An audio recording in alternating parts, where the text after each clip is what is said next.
আলাইকুম। মৃদুকালীন দিয়া হাজের আসমত বিশ্ববিদ্যালয় কলেজ কর্তৃক পরিচালিত অনলাইন ভিত্তিক শ্রেণী কার্যক্রমে সবাইকে জানাচ্ছি আন্তরিক শুভেচ্ছা ও অভিনন্দন। সুপ্রিয় শিক্ষার্থীবৃন্দ, কেমন আছো তোমরা? আশা করি যে যেখানে আছো ভালোই আছো। আজ আমি তোমাদের যুক্তিবিদ্যা প্রথম পত্রের অষ্টম অধ্যায় নিয়ে আলোচনা করব। আর তোমরা জানো যে অষ্টম অধ্যায়টি হচ্ছে কি আমাদের সর্বশেষ অধ্যায় যুক্তিবিদ্যা প্রথম পত্রের। তাহলে চলো যুক্তিবিদ্যা প্রথম পত্রের আমরা অষ্টম অধ্যায় নিয়ে আলোচনা করি। তবে টপিকসটা হবে যৌগিক বাক্যের শ্রেণী বিভাগ। তাহলে চলো। আচ্ছা, যৌগিক বাক্য কি? যৌগিক বাক্য হলো যে বাক্যকে বিশ্লেষণ করলে দুই বা ততোধিক সরল বাক্য পাওয়া যায় তাকেই বলা হয় কি যৌগিক বাক্য। এই যৌগিক বাক্য হচ্ছে 5 প্রকার। এই যৌগিক বাক্য হচ্ছে 5 প্রকার। 1 নম্বর সংযোগী। সংযোগী বাক্য। এখন সংযোগিক বাক্য কি? সংযোগিক বাক্য হচ্ছে দুই বা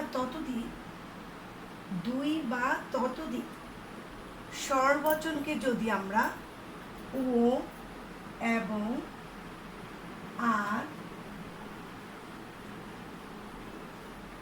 এইসব যোজক দ্বারা যদি যুক্ত করি তবে তাকে বলা হবে কি? তাকে বলা হবে সংযোগিক বাক্য। আবার আমরা বলি সংযোগিক বাক্য কাকে বলে? দুই বা ততোধিক স্বরবচনকে যদি ও এবং আর এইসব যোজক দ্বারা যদি যুক্ত করা হয় তবে তাকে বলা হবে সংযোগিক বাক্য। একটা উদাহরণ দিই, যদি আমরা বলি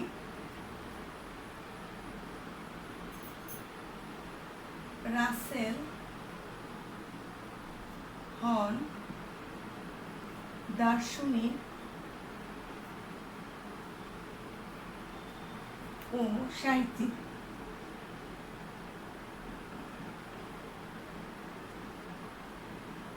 এখানে দেখো, এখানে বাক্যটাকে যে রাসেল হন দার্শনিক ও সাহিত্যিক, এখানে মূলত দুটো স্বরবাক্য আছে। একটা হলো রাসেল হন দার্শনিক, আরেকটা ছিল রাসেল হন সাহিত্যিক। এই দুটো বাক্যকে আমরা একসাথে ও দিয়ে লিখেছি যে রাসেল হন দার্শনিক ও সাহিত্যিক। তাহলে ধরো এখানে যদি আমাকে বলা হয় যে এই সংযোগিক বাক্যটাকে প্রতীকায়ন করতে বা প্রতীকী রূপ প্রদান করতে, তাহলে আমরা কিভাবে লিখব? আমরা এখানে বলেছি যে এখানে দুটো বচন আছে। এই যে একটা স্বরবচন রাসেল হন দার্শনিক, এই একটা স্বরবচন, আর একটা হচ্ছে কি সাহিত্যিক। এটাকে যদি আমরা পি ধরি আর এটাকে যদি আমরা কিউ ধরি, আর এই যে ও এবং আর এইসবের জন্য আমি একটা যোজক ব্যবহার করব, প্রতীকী যোজক, সেটার নাম হচ্ছে ডট। এই যোজকটার নাম হচ্ছে কি ডট। আচ্ছা, এখন যদি আমরা বলি যে এই বাক্যটাকে পুরো প্রতীকায়িত রূপ যদি করি তাহলে রূপটা হবে এরকম যে পি ডট কিউ। তাহলে সংযোগিক বাক্যের একটা উদাহরণ হলো পি ডট কিউ। আর এটাকে যদি আমরা এভাবে ভাষায় প্রকাশ করি রাসেল হন দার্শনিক ও সাহিত্যিক, এবং এটাকে সংক্ষিপ্তভাবে আমরা এটাকে পি ডট কিউ বলতে পারি। তাহলে পি ডট কিউ হচ্ছে কি সংযোগিক বাক্য। আচ্ছা, এরপরে আমরা আসবো প্রাকল্পিক বাক্য।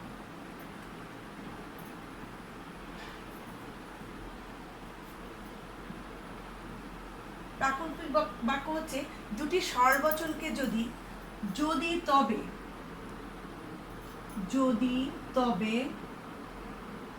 যদি তাহলে এইসব শব্দ দ্বারা যদি আমরা কোনো দুটি স্বরবচনকে যদি আমরা এইসব শব্দ দ্বারা যুক্ত করি তবে তাকে বলা হবে কি প্রাকল্পিক বাক্য। এই প্রাকল্পিক বাক্যের আমরা একটা উদাহরণ দিই, যেমন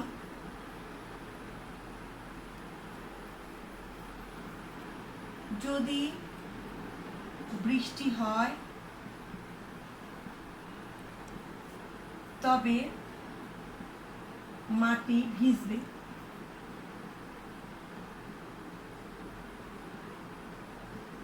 এখানে দেখো দুটো স্বর বাক্য, একটা হচ্ছে বৃষ্টি হয় আর একটা হচ্ছে কি মাটি ভিজবে। এই দুইটা বাক্যকে আমরা কি করলাম? যদি তবে দ্বারা যুক্ত করলাম। যদি বৃষ্টি হয় তবে মাটি ভিজবে। এবার আমরা বৃষ্টি হয় এই বাক্যটাকে যদি আমরা পি ধরি এবং মাটি ভিজবে এটাকে যদি আমরা কিউ ধরি, আর এই যে যদি তবে এটার জন্য আমরা একটা সিম্বল ইউজ করব, সেটার নাম হচ্ছে কি ইমপ্লাই। এই সিম্বলটার নাম হচ্ছে ইমপ্লাই। ইমপ্লাই। আচ্ছা, তাহলে দেখো আমরা এই প্রাকল্পিক বাক্যের ক্ষেত্রে আমরা কিন্তু এই যে উদাহরণের মধ্যে আমরা দু ধরনের বাক্য দেখব। সেখানে কি একটা হচ্ছে পূর্বক আর একটা হচ্ছে অনু। প্রাকল্পিক বাক্যের ক্ষেত্রে যেটা প্রথমে ঘটবে সেটার নাম হচ্ছে কি পূর্বক। এটার নাম হচ্ছে পূর্বক। বৃষ্টি হয় এটা হচ্ছে কি পূর্বক। আর মাটি ভিজবে এটা হচ্ছে কি অনু। আর এই বিষয়টা তোমরা আমি ক্লাসে আলোচনা করেছি, তারপর আবার আলোচনা করছি যে পূর্বক মানে কি। পূর্বক হলো যেখানে শর্ত থাকবে সেটা হচ্ছে পূর্বক, আর অনু হচ্ছে কি যেখানে মূল বক্তব্য থাকবে সেটা হচ্ছে অনু। শর্তটা কীরকম? মাটি ভিজার শর্তটা হচ্ছে যদি বৃষ্টি হয়, তাহলে বৃষ্টি হলেই মাটিটা ভিজবে। তাহলে এবার আসো আমরা যদি তবের জন্য একটা সিম্বল পেয়েছি, সেই সিম্বলটার নাম হচ্ছে কি ইমপ্লাই। এখন যদি বাক্যটাকে আমরা সাজিয়ে লিখি তাহলে বাক্যটা হবে এরকম, পি ইমপ্লাই কিউ। এটা হলো প্রাকল্পিক বাক্য। অনেক সময় পরীক্ষা এমসিকিউ আসে পি ইমপ্লাই কিউ, এটা কি ধরনের বাক্য, তখন তোমাদের বলতে হবে এটা হচ্ছে প্রাকল্পিক বাক্য। পি ডট কিউ এটা কি বাক্য? এটা সংযোগিক বাক্য। 3 নাম্বার বৈকল্পিক। বৈকল্পিক বাক্য।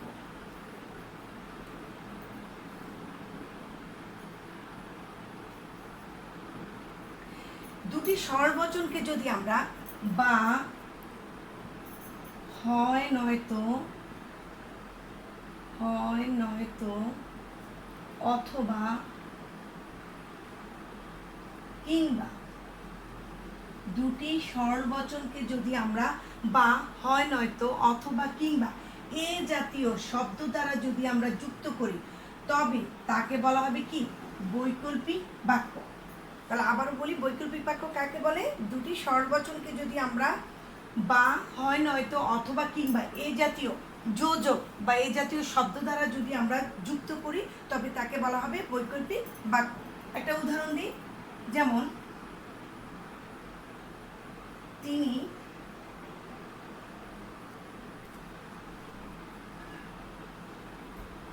তিনি রিক্সা অথবা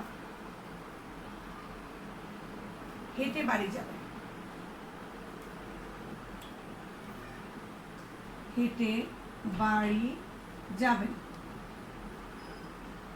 এখানে দেখো আমরা দুইটা বাক্য পেয়েছি। একটা হচ্ছে কি তিনি রিক্সা যেতে পারে অথবা কিসে হেঁটেও বাড়ি যেতে পারে। তাহলে তিনি রিক্সা যদি বাড়ি যায় তাহলে এই বাক্যটাকে আমরা ধরতে পারি পি, আর হেঁটে বাড়ি যাবেন এটাকে আমরা ধরতে পারি কিউ। এই যে অথবা, অথবার জন্য আমরা একটা সিম্বল ইউজ করব, সেটার নাম হচ্ছে ভেল। এটার নাম হচ্ছে কি ভেল, VEL, ভেল। তাহলে অথবার জন্য আমরা যে সিম্বলটা ইউজ করব সেটার নাম হচ্ছে ভেল। তিনি রিক্সা অথবা হেঁটে বাড়ি যাবেন। এই বাক্যটিকে যদি আমরা প্রতিকায়িত রূপ দিই তাহলে সেটা রূপটা হবে কি পি ভেল কিউ। এরপরে আসো 4 নাম্বার, আমরা বলবো সমমানিক বাক্য। সমমানিক বাক্য।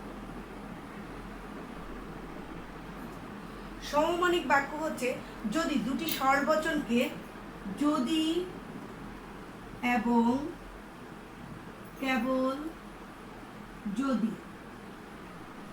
এ জাতীয় যদি এবং কেবল যদি এ জাতীয় শব্দ দ্বারা যদি দুটি সর্বচনকে যুক্ত করা হয় তবে তাকে বলা হবে কি সমমানিক বাক্য। এটা একটা উদাহরণ দিই আমরা, যেমন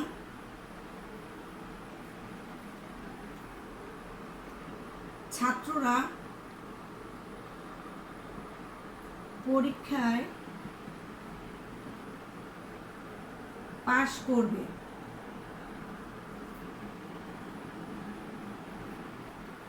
যদি এবং কেবল যদি তারা লেখাপড়া করে।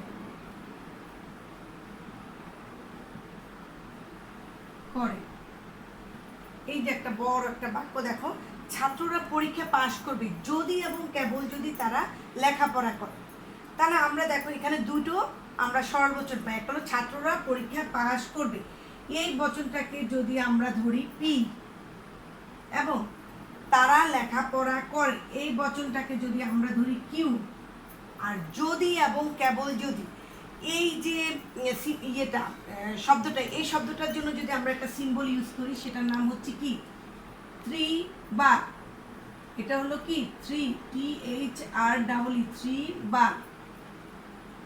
আচ্ছা, তাহলে দেখো আমরা সমমানিক বাক্যতে দেখলাম যে দুটি সরল বচনকে যদি এবং কেবল যদি দ্বারা যদি যুক্ত করা হয় তাহলে তাকে বলা হবে সমমানিক বাক্য। যেমন ছাত্ররা পরীক্ষা পাশ করবে যদি এবং কেবল যদি তারা লেখাপড়া করে, তাহলে এটাকে আমরা পি ধরলাম। আর যদি এবং কেবল যদির জন্য আমরা যেই সিম্বলটা ইউজ করলাম সেটার নাম হচ্ছে থ্রি বা, এটাকে বাংলা বলা হয় কি থ্রি দা। আচ্ছা, তাহলে এই বাক্যটাকে যদি আমরা একবার গুছিয়ে লিখি তাহলে আমরা বাক্যটা পাবো এরকম পি থ্রি দা কিউ। তাহলে তোমরা দেখো আমরা এখানে 4 প্রকারের বাক্য কিন্তু পেয়ে ফেলি। এখন আমরা আসবো নিষেধক বাচক বা নিষেধক বাক্যগুলো কি সেটা আমরা একটু দেখবো। তো নিষেধক বাক্য যদি আমরা দেখতে হয় তাহলে আমরা উপরের লেখাগুলো একটু মুছে দিই, তাহলে আমাদের সুবিধা হবে। নিষেধক বাক্য,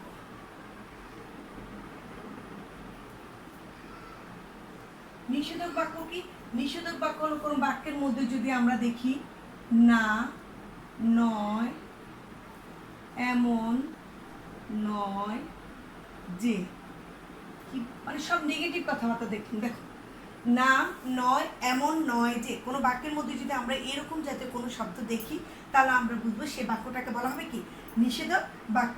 যেমন আমরা একটা উদাহরণ দিই, সুমন বুদ্ধিমান নয়। সুমন বুদ্ধিমান নয়, এই বাক্যটাকে দেখো নয়, এই যে সুমন বুদ্ধিমান এটা হচ্ছে কি একটা পজিটিভ কথা, সুমন বুদ্ধিমান, এটাকে আমরা পি ধরতে পারি। এই বাক্যটাকে আমি কি ধরতে পারি পি। আর এই যে নয়, নয়ের জন্য আমরা একটা ইউজ করব একটা যোজক, একটা প্রতীক, সেটার নাম হচ্ছে নেগেশন। এই প্রতীকটার নাম হচ্ছে কি নেগেশন, NEGATION, নেগেশন। তাহলে আমরা দেখো এই যে আমরা সুমন বুদ্ধিমান নয়, যদি কোনো বাক্যের মধ্যে নয়, না, এমন নয়, যে, এটা সত্য নয়, যে, মানে না জাতীয় কথা থাকলে সেখানে আমরা কি করব এই নেগেশনটাকে ইউজ করব, আর সেখানে এই বাক্যটাকে আমরা পি দিতে পারি, কিউ, যেটা ইচ্ছা আমরা সেটা দিতে পারি। তাহলে দেখো আমরা 5 ধরনের বাক্যটা এখানে পেয়ে গেছি, এবং সেই বাক্যগুলো সিম্বল আমরা পেয়েছি। পি ডট কিউ দিলে সংযোগী বাক্য, পি ইমপ্লাইজ কিউ দিলে প্রাকল্পিক বাক্য, পি ভেল কিউ দিলে বৈকল্পিক বাক্য, পি থ্রিদার কিউ দিলে সমমানিক বাক্য, আর নেগেশন পি এরকম যদি কোনো থাকে সেটা হবে নিষেধক বাক্য। এবার আসো আমরা বিভিন্ন বাক্যের সত্যমান নির্ণয় করব, এগুলো আমরা মুছে ফেলি। আচ্ছা, এখানে আমরা বিভিন্ন বাক্যের সত্যমান নির্ণয় করতেছি। প্রথমে আমরা সংযোগিক বাক্যের আমরা সত্যমান নির্ণয় করব। আর সংযোগিক বাক্যের কিন্তু আমরা একটা সিম্বল দিয়ে দেখিয়েছিলাম উদাহরণে, যে সেটা হচ্ছে কি পি ডট কিউ, এরকম যাতে কোনো ডট থাকলে সেটা হবে কি, সেটা হবে সংযোগিক বাক্য। এখন এই যে সংযোগিক বাক্য যদি সত্যমান নির্ণয় করতে বলে তোমাকে, তাহলে তুমি কি করতে হবে? প্রথমেই তোমাকে দেখতে হবে তোমার এখানে উপাদান বচন কয়টি আছে। উপাদান বচন কোনগুলো? এই যে পি কিউ, এখানে যদি আর এস এগুলো থাকতো, এক্স ওয়াই, সেগুলো হলো কি উপাদান বচন। আমাদের একটা সূত্র আছে, সূত্রটা হচ্ছে এরকম 2 টু দি পাওয়ার n। এখানে হচ্ছে কি 2, এখানে দেখো 2 হচ্ছে হলো কোনো বাক্যের ক্ষেত্রে, সব বাক্যের ক্ষেত্রে একটা সত্য একটা মিথ্যা থাকবে, সব বাক্যের ক্ষেত্রে সত্য মিথ্যা একটা বিষয় থাকবে। এই 2 দিয়ে হলো মানে সত্য মান, এটা হলো সত্য, বাক্যটা কি সত্য না মিথ্যা এটা নির্ণয় করার জন্য থাকবে 2। আর এই যে 2 এর উপরে যে n আছে, n দিয়ে হচ্ছে কি এখানে হচ্ছে উপাদান বচন।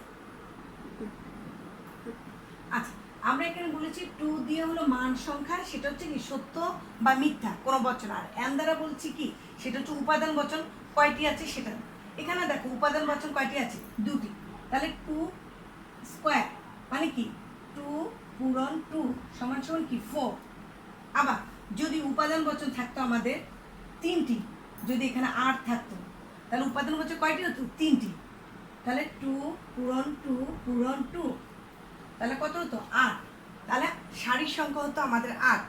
এখন আবার দেখো, আমরা এখন এই সংযোগী বচনের ক্ষেত্রে আমরা দেখি যে আমাদের পি ডট কিউ, এখানে আমাদের উপাদান বচন হচ্ছে দুটি, একটা হচ্ছে পি আর একটা হচ্ছে কিউ।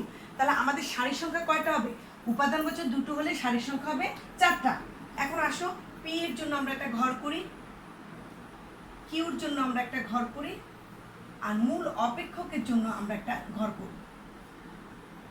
আমরা জানবো এই যে সারির কথা বলেছি, যেগুলো আনুভূমিক রেখা, যেগুলো এই পাতানো ভাবে লেখাগুলো থাকবে, সেগুলোর নাম হচ্ছে কি সারি। সারির সংখ্যা কয়টা বলেছি আমি? উপাদান বচন দুটো হলে সারি হবে 4টা। আচ্ছা, এখন আসো, আর এই যে আমরা লম্বালম্বি করে যেগুলো দেব সেগুলোর নাম হবে স্তম্ভ, সেগুলোর নাম স্তম্ভ। এবার আসো, যদি সারির সংখ্যা 4টি হয়, সারির সংখ্যা 4টি হলে এই 4টার মধ্যে 2টাতে হবে ট্রু, 2টাতে হবে ফলস। অর্থাৎ সারির সংখ্যা যতটা হবে তার অর্ধেক ট্রু হবে, অর্ধেক ফলস হবে। এখানে 2টা ট্রু, 2টা ফলস। এর পরের ঘরে দেখো, এই 2টা ট্রু আছে, 2-এর অর্ধেক হবে 1, তাহলে এখানে হবে একটা ট্রু, একটা ফলস, একটা ট্রু, একটা ফলস। এবার আসো, সংযোগিক বাক্যের ক্ষেত্রে একটা সূত্র আছে। সূত্রটা হচ্ছে দুটি উপাদান বচন যদি সত্য হয় তবে মূল অপেক্ষক সত্য হবে। এখানে মূল অপেক্ষক কি? এই বাক্যটা পুরাটাই হলো কি মূল অপেক্ষক। তাহলে দেখো, এখানে দুইটা উপাদান বচন, কোথায় দুইটা উপাদান বচন সত্য আছে? আমরা দেখলাম যে প্রথম সারিতে দুইটা উপাদান বচন সত্য। তাহলে আমরা সূত্র জানি দুটি উপাদান বচন সত্য হলে মূল অপেক্ষক সত্য হবে, আর বাকি সব ক্ষেত্রে সে অপেক্ষকটা হবে কি মিথ্যা হবে, এটার মান হবে মিথ্যা। দেখো, এখানে আর কোথাও কিন্তু দুইটা অপেক্ষক একসাথে সত্য নেই, দুইটা উপাদান একসাথে সত্য নেই, তাহলে বাকি ক্ষেত্রে কি হবে? মিথ্যা। এরপরে আসো, আমরা প্রাকল্পিক বাক্যের একটা উদাহরণ দেখি। প্রাকল্পিক বাক্য,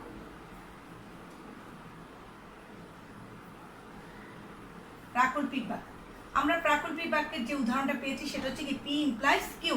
এরকম জাতীয় কোনো বাক্য দেখলে আমরা বুঝবো সেটা কি প্রাকল্পিক বাক্য। সে প্রাকল্পিক বাক্যের ক্ষেত্রে আমরা দেখবো যেখানে উপাদান বচন কয়টি আছে? দুটি, একটা হলো পি আর একটা হচ্ছে কি কিউ। উপাদান বচন দুটি হলে সারির সংখ্যা হবে কয়টি? 4টি।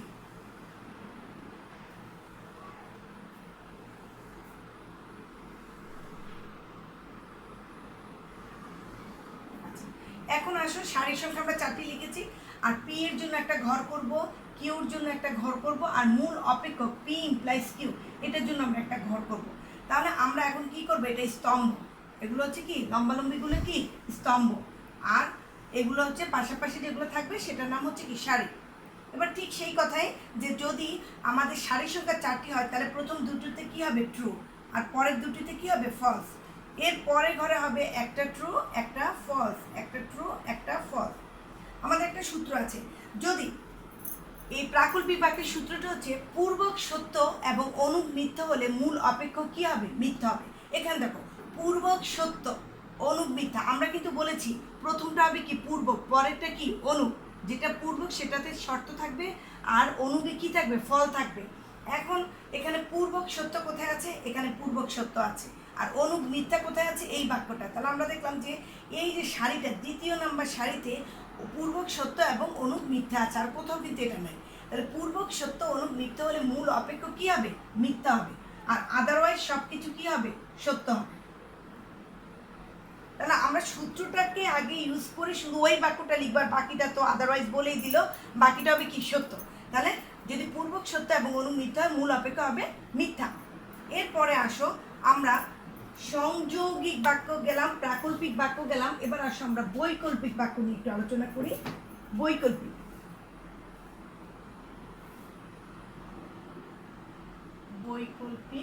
বাক্য, বৈকল্পিক বাক্যের একটা উদাহরণ আমরা পেয়েছি পি ভেল কিউ। এটার জন্য আমরা একটা ঘর করতে হবে, যদি আমাদের এটা সত্যমান বের করতে বলে তাহলে আমরা সেক্ষেত্রে কি করব? সেক্ষেত্রে পি এর জন্য একটা ঘর করব, কিউর জন্য একটা ঘর করব, আর পি ভেল কিউ এটার জন্য আমরা একটা ঘর করব। আর সারির সংখ্যা কয়টা হবে? যেহেতু উপাদান বচন দুটো হলে সারির সংখ্যা হবে কয়টি? 4টি।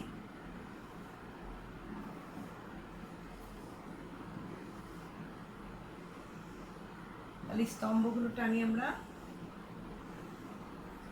এখানে সারির সংখ্যা যদি 4টি হয় তাহলে দুইটাতে কি হবে? ট্রু হবে, দুইটাতে কি হবে? ফলস হবে। আর এরপর ঘরে হবে, পরের ঘরে একটা ট্রু একটা ফলস, একটা ট্রু একটা ফলস। আচ্ছা, বৈকল্পিক বাক্যের ক্ষেত্রে একটা সূত্র আছে, যদি দুটি উপাদানবাচক মিথ্যা হয়, দুটি উপাদানবাচক, এখানে দেখো কোন বাক্যে কোন সারিতে আছে, দুটি উপাদানবাচক যদি মিথ্যা হয় তাহলে কি হবে, মূল অপেক্ষক হবে মিথ্যা। দুটি উপাদানবাচক মিথ্যা হলে মূল অপেক্ষক হবে মিথ্যা। দেখো আমরা চতুর্থ সারিতে কিন্তু দুটি উপাদানবাচক মিথ্যা দেখেছি, আর কোথাও কিন্তু আমরা দুটি উপাদানবাচককে মিথ্যা দেখছি না। তাহলে দুটি উপাদানবাচক মিথ্যা হলে মূল অপেক্ষক মিথ্যা হবে, আদারওয়াইজ সব হবে কি সত্য। এরপরে আসো আমরা যদি আসি সমমানিক বাক্যে, সমমানিক বাক্য। সমমানিক বাক্যের যে উদাহরণটা আমরা দিয়েছিলাম সেটা হচ্ছে কি পি ত্রিদার কিউ। এই ক্ষেত্রেও দেখো উপাদানবাচক কয়টি, দুইটি। আমরা জানি উপাদানবাচক যদি দুটি হয় তাহলে সারির সংখ্যা হবে কয়টি, চারটি। আচ্ছা, এরপরে আমরা পির জন্য একটা ঘর করব, কিউর জন্য একটা ঘর করব, আর এই পুরা মূল অপেক্ষকের জন্য আমরা একটা ঘর করব। এরপরে আমরা স্তম্ভগুলো টেনে দেই। আচ্ছা, আমরা আবারও বলি যে চারটি যদি থাকে সারির সংখ্যা তাহলে প্রথম দুইটা হবে ট্রু, পরের দুইটা হবে কি ফলস। এরপরে কি একটা ট্রু একটা ফলস, একটা ট্রু একটা ফলস। সমমানিক বাক্যের ক্ষেত্রে আমরা দেখব যে দুটি উপাদানবাচক যদি একই সাথে সত্য বা মিথ্যা হয়, দুটি উপাদানবাচক যদি একই সাথে সত্য বা একই সাথে মিথ্যা হয় তাহলে মূল অপেক্ষক কি হবে, সত্য হবে। এই যে দুইটা উপাদানবাচক সত্য আছে, মূল অপেক্ষক সত্য। দুইটা উপাদানবাচক মিথ্যা আছে, মূল অপেক্ষক কি সত্য। আর দেখো বাকি সব ক্ষেত্রে কিন্তু দুইটা উপাদানবাচক একসাথে সত্য বা একসাথে মিথ্যা নেই, এই জন্য এগুলো হয়ে যাবে কি ফলস। সূত্রটা মনে রাখতে হবে, সূত্রটা হচ্ছে মূল মনে রাখার বিষয়, যে দুটি উপাদানবাচক একই সাথে সত্য এবং দুটি উপাদানবাচক একই সাথে মিথ্যা হলে মূল অপেক্ষক সত্য হবে, আদারওয়াইজ সব হবে কি ফলস। এটা হলো সমমানিক বাক্যের সূত্র। এরপরে আসো আমরা একদম সবাই শেষে যে বাক্যটা নিয়ে আলোচনা করবো সেটা হচ্ছে কি নিষেধক বাক্য। নিষেধক বাক্য।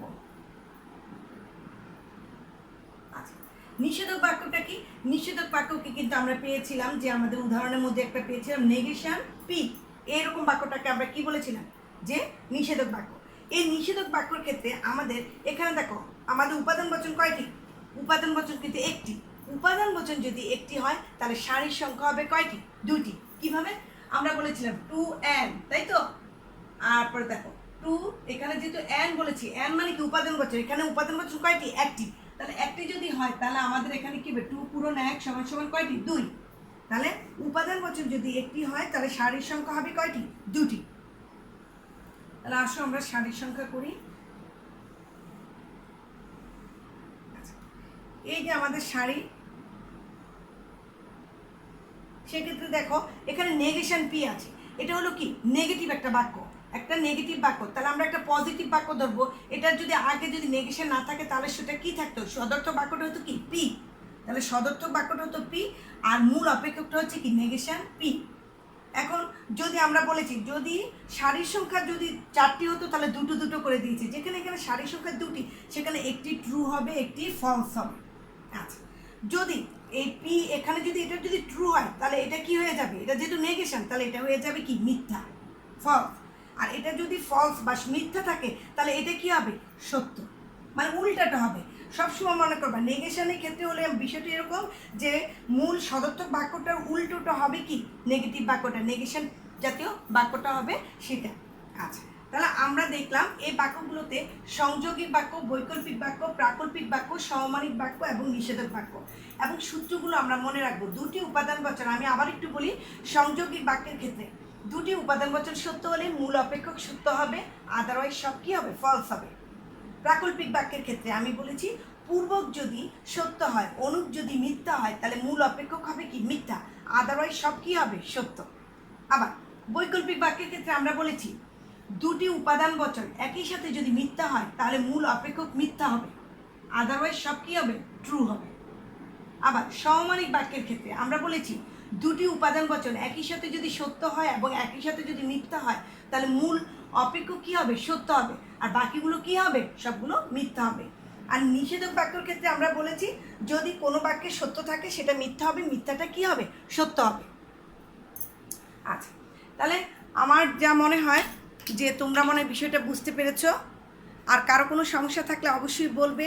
যেহেতু আমরা অষ্টম অধ্যায়ের একদম শেষ অধ্যায়টা নিয়ে আলোচনা করেছি, সেহেতু আমি চাচ্ছি যে তোমরা এই যদি কোনো সমস্যা থাকে ফার্স্ট পার্টে কোনো টপিকস নিয়ে, তাহলে অবশ্যই তোমরা আমাকে জানাবা, তাহলে আমরা সেটা করার চেষ্টা করব। আর তা না হলে কিন্তু আমরা সামনের যে ক্লাসটা, সেই ক্লাস থেকে আমরা সেকেন্ড পার্টের উপরে চলে যাব। তাহলে তোমরা ভালো থাকো, সুস্থ থাকো, নিরাপদে থাকো। আল্লাহ হাফিজ।